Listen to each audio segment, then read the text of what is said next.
வணக்கம். ஆகாஷவாணி மாநில செய்திகள் வாசிப்பவர் பானுமதி ஸ்ரீனிவாசன். தலைப்புச் செய்திகள். தீவிரவாதத்திற்கு எதிரான வலுவான நடவடிக்கைகளை மேற்கொள்ள இந்தியா உறுதி பூண்டுள்ளதாக பிரதமர் திரு நரேந்திர மோடி கூறியுள்ளார். தேவாரம் திருவாசகம் பாடல்களை உலகிற்கு தந்த பெருமை தமிழகத்தையே சேரும் என மத்திய சுகாதார குடும்ப நலத்துறை அமைச்சர் திரு ஜே.பி. நட்டா தெரிவித்துள்ளார். ஊடக பொழுதுபோக்கு தளத்தில் இந்தியா முதன்மை நாடாக உருவெடுக்கும் என்று மத்திய தகவல் ஒலிபரப்புத்துறை அமைச்சர் திரு அஸ்வினி வைஷ்ணவ் கூறியுள்ளார். உள்ளூர் பகுதி மேம்பாட்டில் சமுதாய வானொலிகளின் பங்கை மத்திய இணையமைச்சர் டாக்டர் எல். முருகன் பாராட்டியுள்ளார். உதகை கோடை விழாவின் ஒரு பகுதியாக கோத்தகிரியில் 13வது காய்கறி கண்காட்சி இன்று தொடங்கியுள்ளது. இனி விரிவான செய்திகள். தீவிரவாதம் மற்றும் அதன் ஆதரவாளர்களுக்கு எதிரான வலுவான நடவடிக்கைகளை மேற்கொள்ள இந்தியா உறுதி பூண்டுள்ளதாக பிரதமர் திரு நரேந்திர மோடி கூறியுள்ளார்.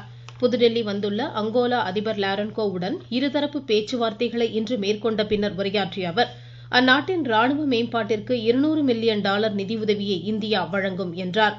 இப்பேச்சுவார்த்தைகளின் ஒரு பகுதியாக வர்த்தகம் உள்ளிட்ட பல்வேறு துறைகளில் இரு நாடுகளுக்கு இடையிலான ஒத்துழைப்பை அதிகரிக்கும் புரிந்துணர்வு ஒப்பந்தங்களும் கையெழுத்தாயின. முன்னதாக அங்கோலா அதிபருக்கு குடியரசுத் தலைவர் மாளிகையில் இன்று காலை பாரம்பரிய சிவப்பு கம்பள வரவேற்பு அளிக்கப்பட்டது. குடியரசுத் தலைவர் திருமதி திரௌபதி முர்முவும் பிரதமர் திரு நரேந்திர மோடியும் அவருக்கு வரவேற்பு அளித்தனர். பின்னர் செய்தியாளரிடம் பேசிய திரு லாரன்கோ, இரு நாடுகளுக்கு இடையிலான ஒத்துழைப்பையும் நட்புறையும் வலுப்படுத்துவதன் அவசியத்தை வலியுறுத்தினார். முன்னதாக தேசப்பிதா மகாத்மா காந்தியடிகளின் நினைவிடத்தில் அவர் அஞ்சலி செலுத்தினார். அங்கோலா அதிபரின் வரவு குறித்து சமூக வலைதளத்தில் மகிழ்ச்சி தெரிவித்துள்ள வெளியுறவுத்துறை அமைச்சர் டாக்டர் எஸ். ஜெய்சங்கர், பிரதமர் திரு நரேந்திர மோடியுடனான அதிபரின் பேச்சுவார்த்தைகள் இந்தியா அங்கோலா, இந்தியா ஆப்பிரிக்க உறவுகளில் புதிய வாய்ப்புகளை தோற்றுவிக்கும் என குறிப்பிட்டார். குடியரசுத் தலைவர் திருமதி திரௌபதி முர்மு முதலாவது தேசிய சமரச மாநாட்டை புதுடெல்லியில் இன்று தொடங்கி வைக்கிறார்.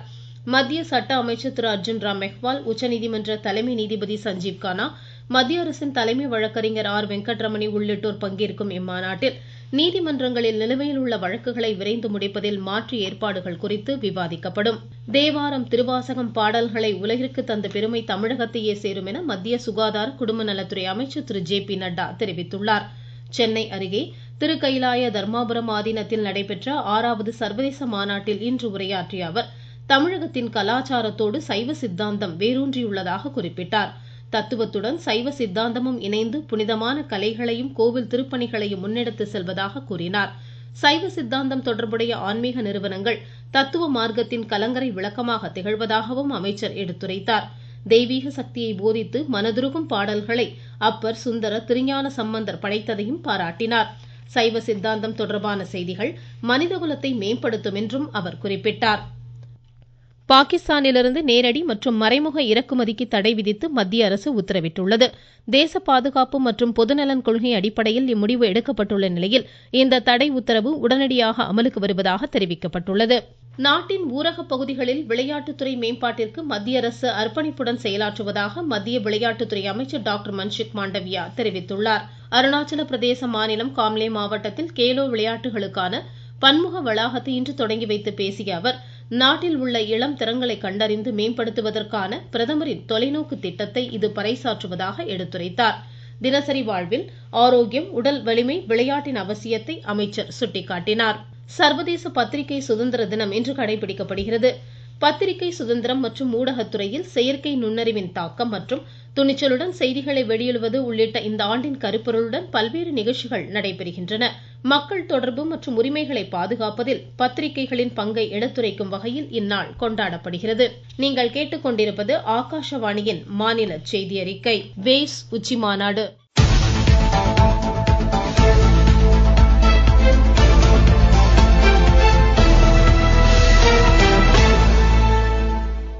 ஊடக பொழுதுபோக்கு தளத்தில் இந்தியா உலக அளவில் தலைமை நாடாக உருவெடுக்கும் என்று மத்திய தகவல் ஒலிபரப்புத்துறை அமைச்சர் திரு அஸ்வினி வைஷ்ணவ் நம்பிக்கை தெரிவித்துள்ளார். மும்பையில் வேவ்ஸ் ஒளி பொழுதுபோக்கு உச்சி மாநாட்டின் ஒரு பகுதியாக இதனை தெரிவித்த அமைச்சர், இப்பிரிவில் இந்தியாவுடன் இணைந்து பணியாற்ற உலக நிறுவனங்கள் ஆர்வத்துடன் இருப்பதாக கூறினார்.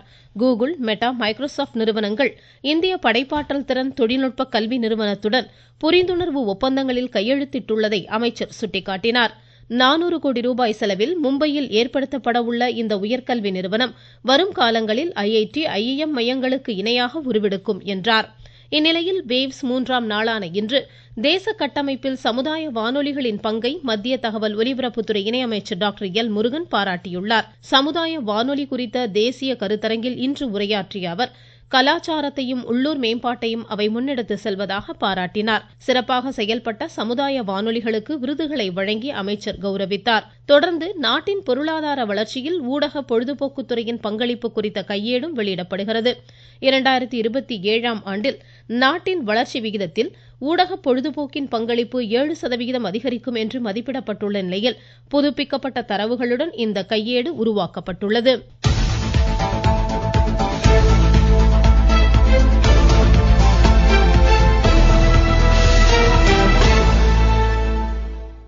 இலங்கை சிறையிலிருந்த 25 தமிழக மீனவர்கள் விடுதலை செய்யப்பட்டுள்ளனர்.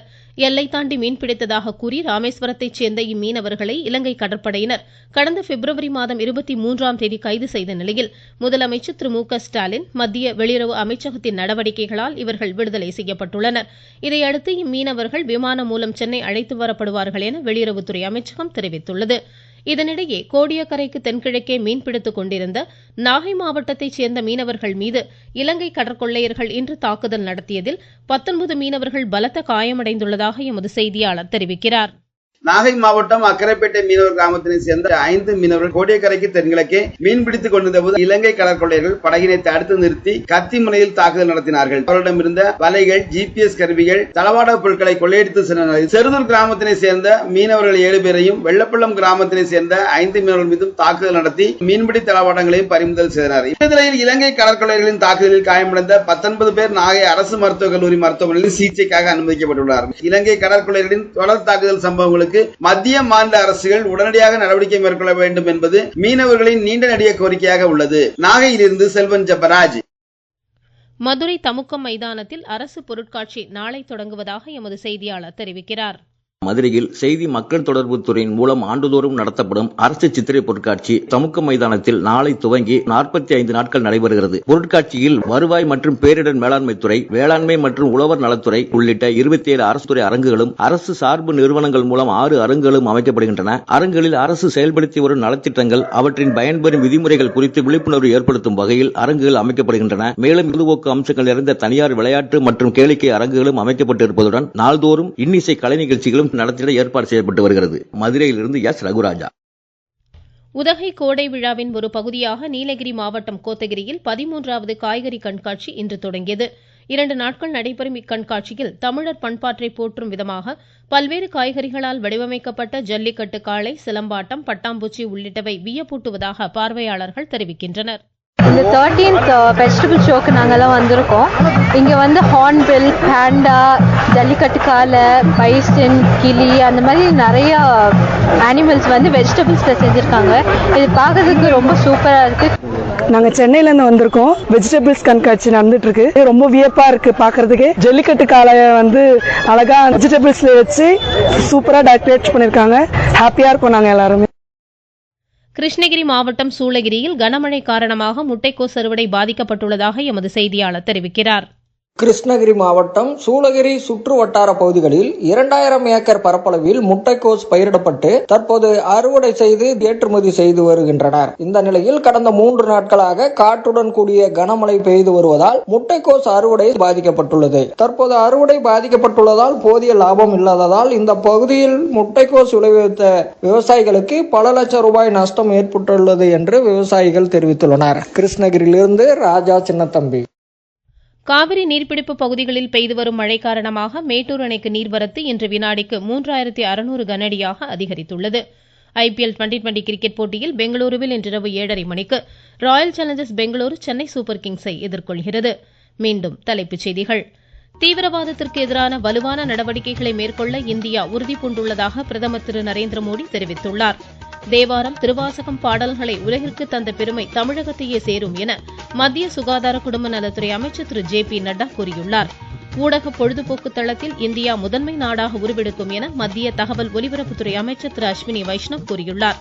உள்ளூர் பகுதி மேம்பாட்டில் சமுதாய வானொலிகளின் பங்களிப்பை மத்திய இணையமைச்சர் டாக்டர் எல் முருகன் பாராட்டியுள்ளார். உதகை கோடை விழாவின் ஒரு பகுதியாக கோத்தகிரியில் 13வது காய்கறி கண்காட்சி இன்று தொடங்கியது. இத்துடன் இந்த செய்தியறிக்கை முடிவடைந்தது.